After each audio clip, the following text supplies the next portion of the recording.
Titans reaching higher today. Find out what the students and faculty are doing to benefit the school. Is the fall season really here? We find out when we come back for weather, this upcoming show of OC News.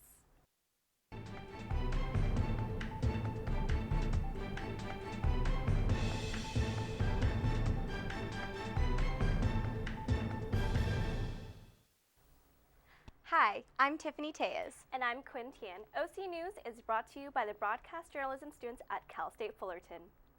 It takes a campus community to plan for the future. CSUF President Mildred Garcia led a town hall meeting on our campus this morning to discuss the strategic plan for the future of the university. Hundreds of faculty, staff, and students took part in the Titans Reaching Higher kickoff. Our own Montse Jimenez is here in the studio to help us understand how today's meeting will impact the campus in the future. Montse?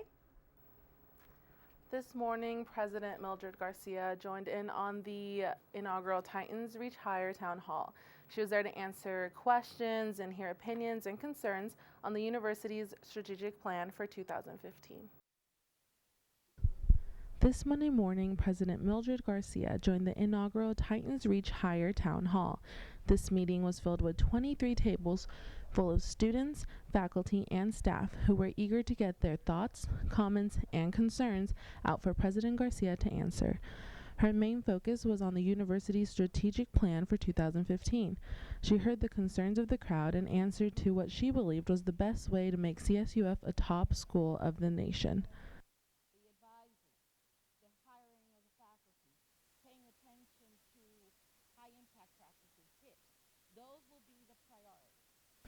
President Garcia stressed the importance of sticking to the strategic plan as it was.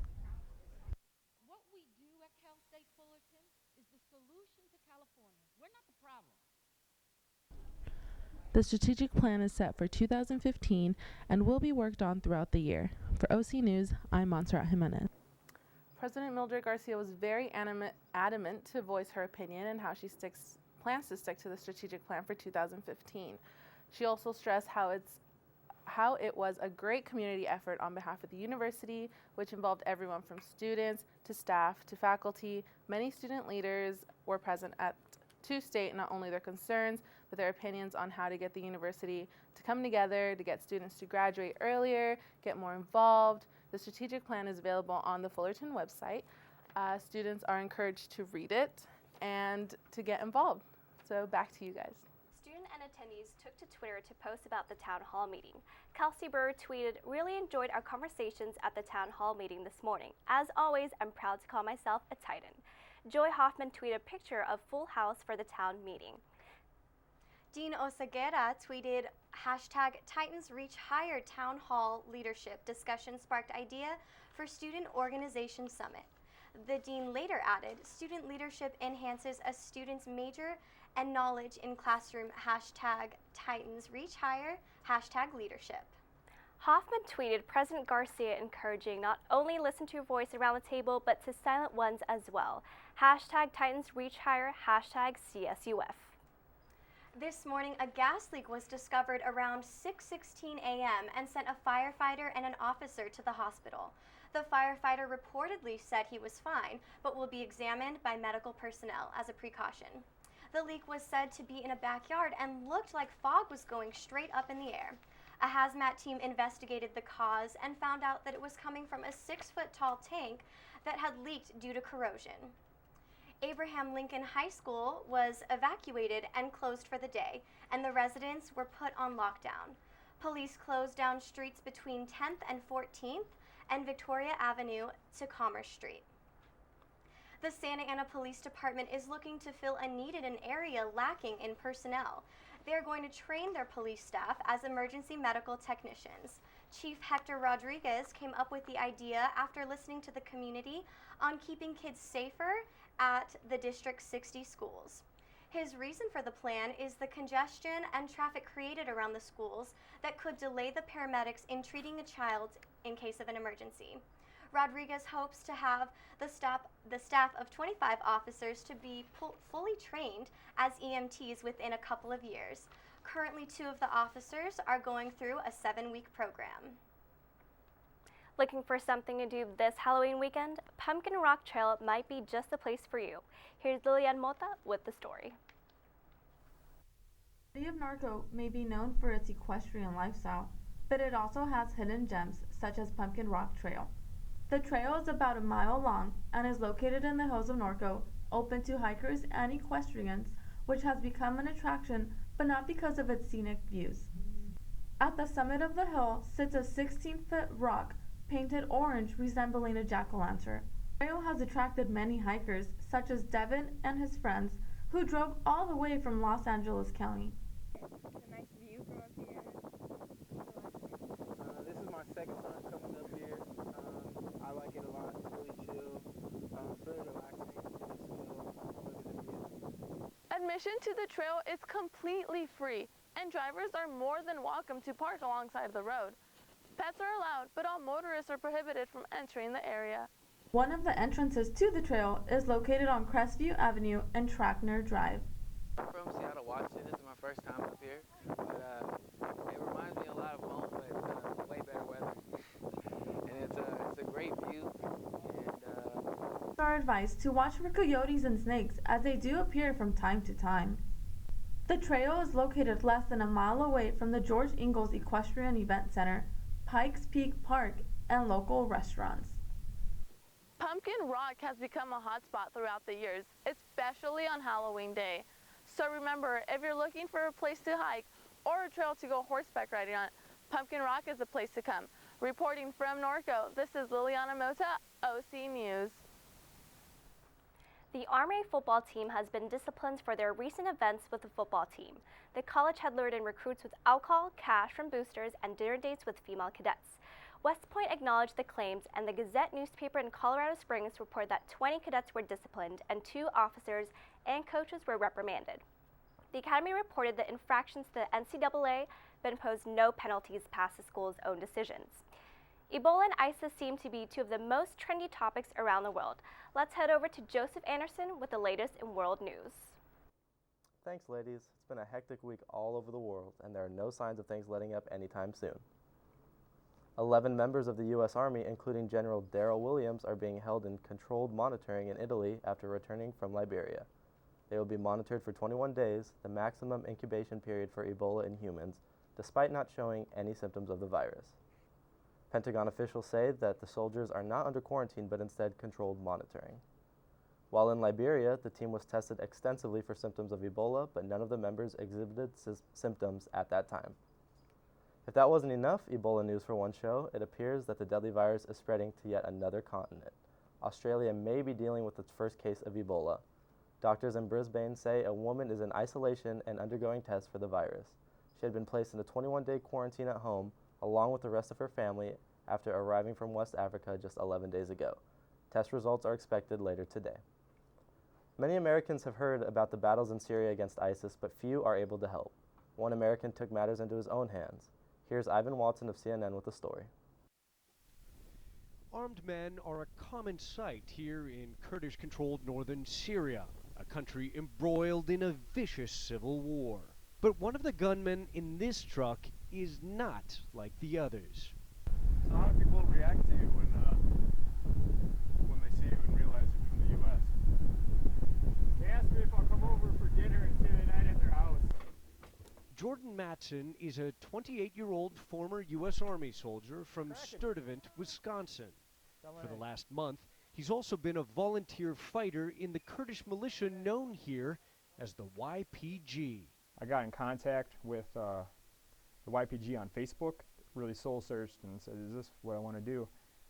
And eventually, decided to do it. Soon after arriving here in Syria, he says he ended up in a battle against ISIS.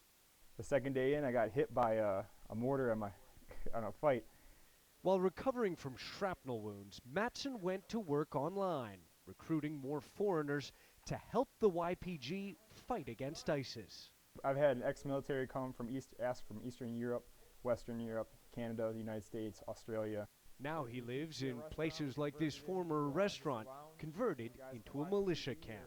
What are the pictures? These are all men that have died fighting against ISIS. The YPG are very lightly armed guerrillas. Is this even a flak jacket? No, this is just a vest to carry ammunition. So basically, people are running into battle without even any armor. Yes. And wearing sneakers half the time. Yes. Combat Adidas. U.S. law enforcement officials say it's illegal for an American to join a Syrian militia. But Matson says being here, fighting ISIS alongside the Kurds, is a dream come true. All my life, I just wanted to be a soldier, I guess, growing up, and I'm at peace being here.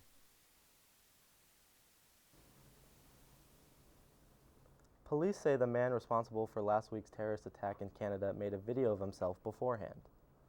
Michael Zehoff Bebo opened fire Wednesday at Canada's National War Memorial, where he killed a soldier that was standing guard. He then fired shots at the Parliament building before he was killed by security. In the hours after the attack, former friends say Zehoff Bebo converted to Islam, became radicalized, and addicted to drugs. He also has ties to jihadists in Canada. Police say they are analyzing the video Zehoff Bebo made and will not release it to the public. Automotive lovers with a need for speed must act quickly in order to get their hands on the new Porsche 918 Spyder that was recently developed in Germany. Porsche's new supercar features 887 horsepower, goes 0 to 60 in 2.5 seconds, and best of all, it's a hybrid. That's one heck of an efficient way to get from A to B a lot faster than everyone else. That's all I have here in World News. Back to you two. Is the weather really going to cool off? Find out after the break.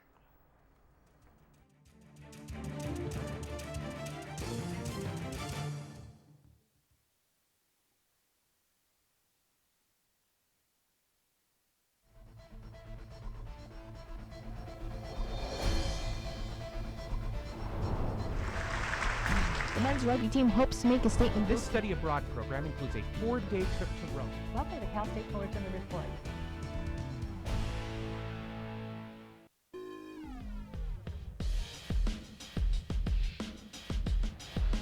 OC News starts right now. With President Obama.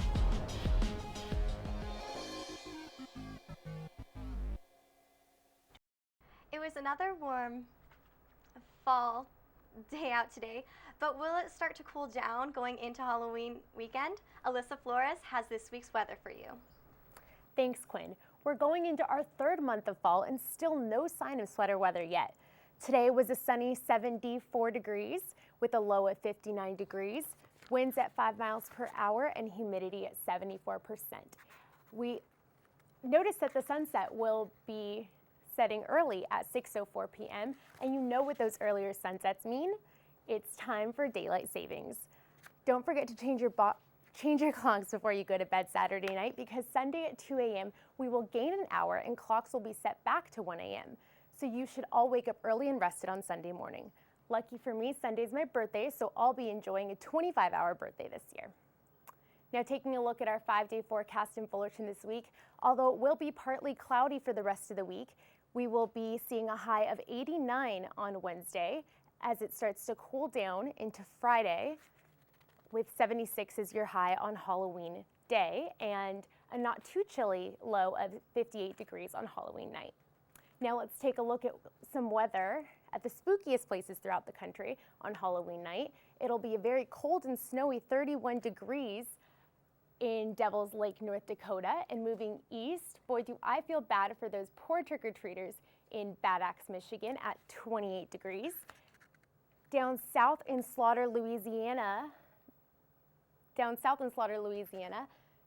Spooky Mountain, Colorado will be at the same temperatures of 49 degrees.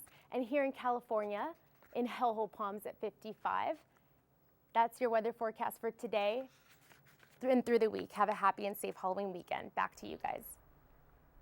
Now for some entertainment news. Bachelor star Juan Pablo and girlfriend Nikki Farrell have split up. After what fans called the most controversial season of The Bachelor, the couple has called it quits. Reports say that the breakup was not mutual. It was Nikki who called it off and unfollowed The Bachelor on Twitter and Facebook just yesterday. Juan Pablo also continued to unfollow and refollow Nikki multiple times over the last 2 days. Seems like he continues to not be able to make up his mind. He loves her not. He follows her not. He tweeted yesterday morning, "Sometimes you win, sometimes you lose. You will always learn." Well, we sure hope so, Juan Pablo. Now, I know Halloween is just around the corner, but for those of you who watch the holiday movie Elf, I've got some news for you. The holiday classic is staging a comeback, but without Will Ferrell. According to The Hollywood Reporter, Jim Parsons is taking over the role of Buddy for a 1-hour animated Christmas special. Elf Buddy's Musical Christmas will air Tuesday, December 16th on NBC. Country music star Glenn Campbell will receive a Lifetime Achievement Award. The Rhinestone Cowboy is set to be honored at the 5th Annual Hollywood Music and Media Awards. Campbell has won 5 Grammys and sold more than 45 million records over his long career. The award show will be held on November 4th. Taylor Swift's new album, 1989, was released today. So far, it's received the highest praise from just about every outlet. This record is her first album without her country label, and Billboard says that it's her best work yet. Even though the album was leaked on Friday, that hasn't stopped Swift's excitement for the album release today. During a promotional appearance this morning on Good Morning America, Swift announced that she's been named New York City's Global Welcome Ambassador. And according to The Hollywood Reporter, Swift will also headline Ryan Seacrest's New Year's Rockin' Eve. Many people in the music industry are hoping the album can pull the rest of the industry out of its slump. This year so far, no single artist has had an album go platinum. We'll see if Swift's new album can be what shakes up the charts. And speaking of Taylor Swift, if you missed her this morning on Good Morning America, you can catch her tonight making a guest appearance on The Voice. Halloween week was off to a great start at the box office. Ouija scared up some pretty big numbers. Box Office Mojo reports the board game-based horror film opened at number 1 with $19 million. Keanu Reeves' revenge thriller John Wick took the number 2 spot with $14.5 million, and last week's number 1 movie Fury dropped to number 3 with $13.5 million. In the spirit of Halloween, let's take a look at some pretty great celebrity costumes. Here's Fergie, dressed as a Toddlers and Tiaras pageant girl. And can you guess who this babe is? This is Heidi Klum dressed as an old woman. Here's Iggy Azalea looking fabulous as Corella DeVille. And while Jessica Simpson was expecting the mommy-to-be dressed up as a mummy.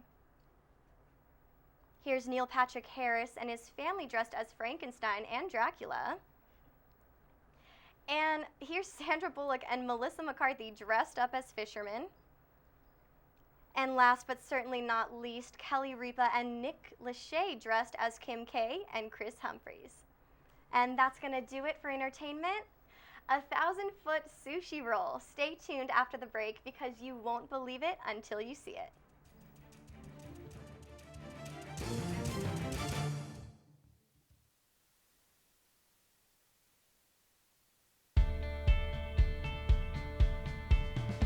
It's what powers our journey to reach unimaginable heights.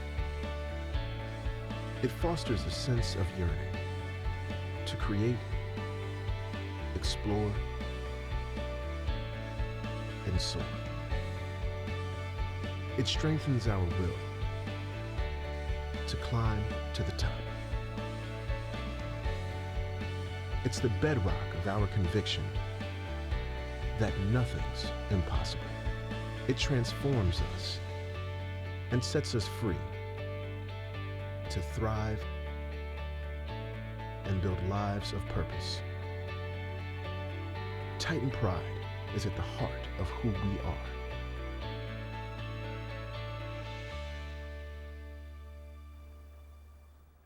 Another great World Series game and a look at an international soccer game. Here's Will LaValle for more in sports. Thanks, guys. There's plenty to talk about in sports this week after another great weekend in the world of sports. However, with the end of October just around the corner, so is the Baseball World Series. Both teams played last night with the series tied at 2-2. With that being said, Game 5 is arguably the most important game of the series, with winner moving on just a win shy of clinching the World Series. We take you there now in the bottom of the fourth with bases loaded. You can see Brandon Crawford hits the blooper. Pablo Sandoval comes around third and scores. Here the Giants take a 2-0 lead and take the 2-0 lead. And now we have Juan Perez hits a long fly ball. Going deep, off the wall. Lorenzo King cannot grab that.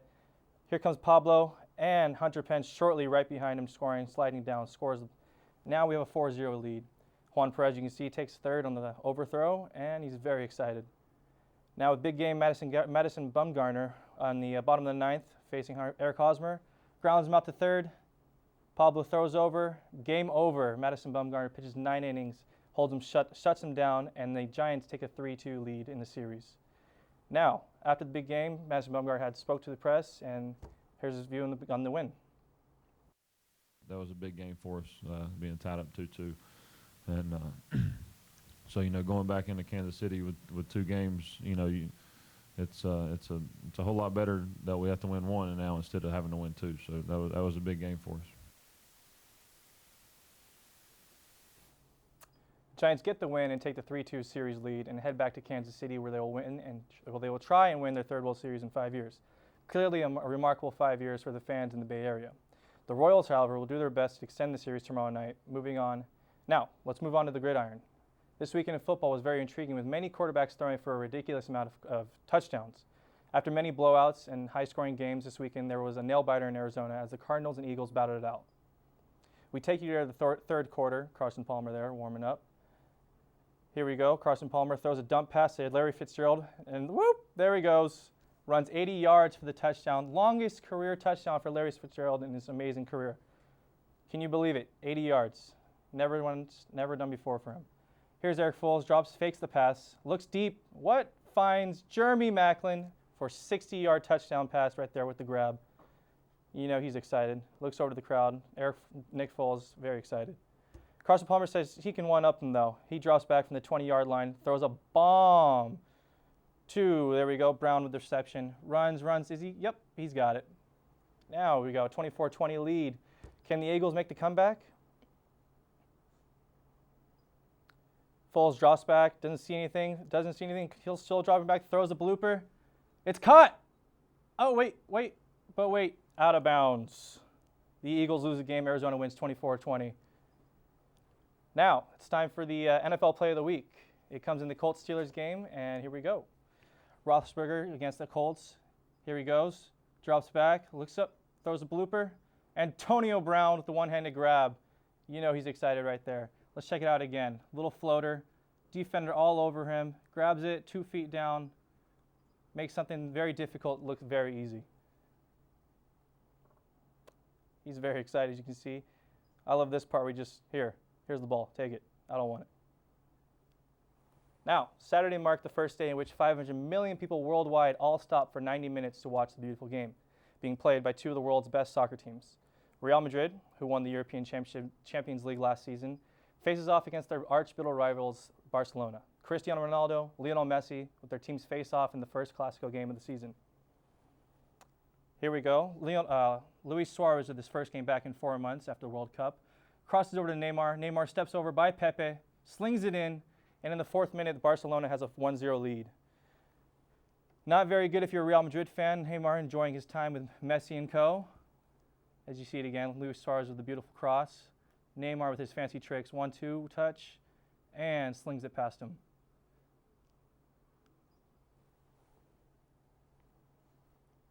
Now, our man, Cristiano Ronaldo, suits up for the penalty kick after a handball by Gerard Piqué in the box.